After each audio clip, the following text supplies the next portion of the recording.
નવરાત્રિનું પર્વ આજથી શરૂ થયેલું છે અને કહેવામાં આવ્યું છે કે ઉત્સવ પ્રિય માનવા, કે આપણને આવા ઉત્સવો ગમે છે કારણ કે એમાંથી આપણા સંસ્કાર વધે છે, આપણા જીવનમાં ભક્તિભાવ વધે છે, ધર્મ ભાવના વધે છે અને સંસ્કારની પ્રાપ્તિ પણ થાય છે.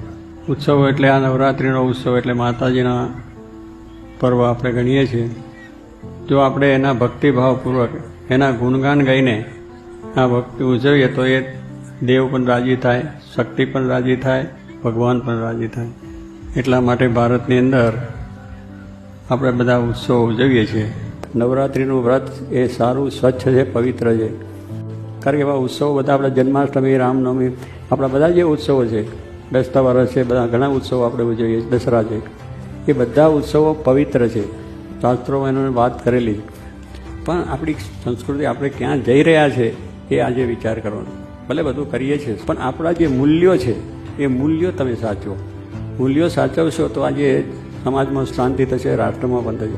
પણ એ આપણું જેટલું બગડતું જાય, જેટલું આપણે ભૂલતા જઈએ છીએ એટલું બધું એ છે. તો એવો આદર્શ આપણા જીવનનો દૃઢ થાય અને આ નવરાત્રિનું પર્વ સારું, પવિત્ર બને, સુખી બને અને શાંતિ પ્રાપ્ત થાય એવું બળ ભગવાન સર્વને આપે. પ્રાર્થના.